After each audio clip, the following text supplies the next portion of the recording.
Hey, my name is Max Huang.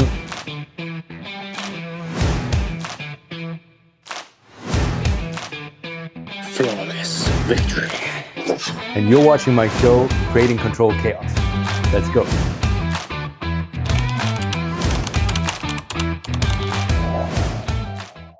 Well, I was born and grew up in Germany to a Chinese-Indonesian father and a German mother. And to that, I have to say, we're basically a family of musicians, first and foremost. So in the beginning, there was no real connection to martial arts or film. And I also have a younger brother, Huang, who is part of Jackie Chan's stunt team as well and a stunt coordinator. And yeah, we grew up in this environment of musicians and classical music. So my dad is a well-known conductor, and he still tours all around the world with his orchestra, like in Asia and Europe. And my mom is a trained opera singer and vocal coach. So the introduction to martial arts films or film in general really happened through my dad when I believe I was 5 or 6 years old, and he introduced me to Jackie Chan films and Bruce Lee films. And that was really the beginning of it all. And I was so fascinated by Jackie's and also Bruce's performance that I right away tried to emulate what I seen on screen. And I remember picking my dad's VHS camera, and me and my brother would go outside and, try to imitate what we'd seen on screen and shoot our own fight scenes. And that's kind of like the early beginning of how it all started.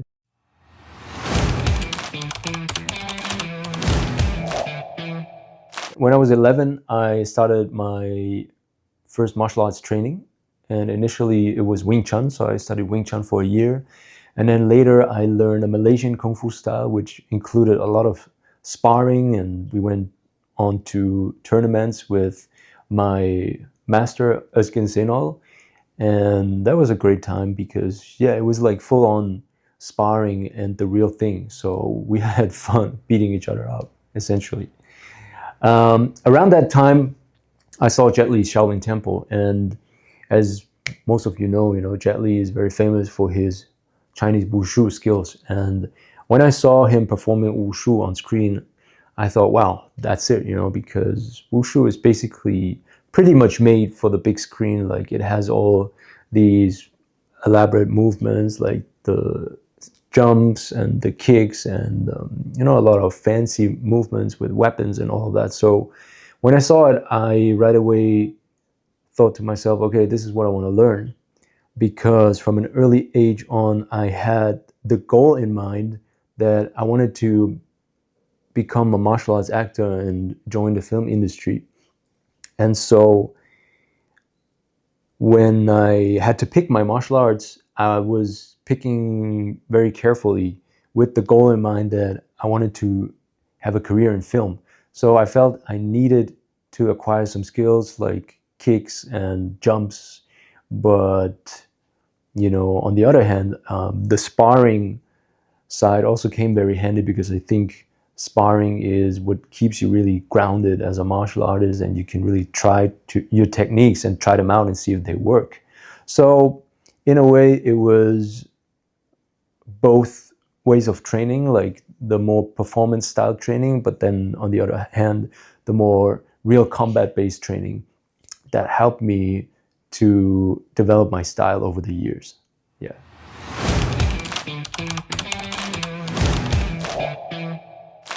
After I seen Shaolin Temple, I begged my dad and mom to send me to the Shaolin Temple. And what then happened is my grandmother from my German side, she bought a ticket and she flew to China with me to the Shaolin Temple. And we spent a couple of weeks over there, and I was so fascinated that the next year I went back by myself and stayed in a Kung Fu school near the Shaolin Temple. And it was great to train, with the monks and the other Chinese students. And that's when I really fell in love with China and the culture. And I understood that martial arts was not only a sport, but a real way of life. And yeah, it had a very lasting impact on me.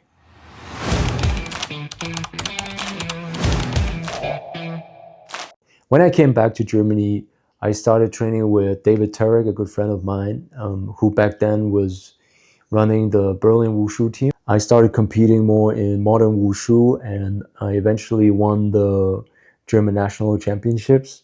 And later on, I had the chance to represent Germany as part of the national Wushu team at the World Games in Jakarta in 2015. That was a great experience as well in my martial arts journey.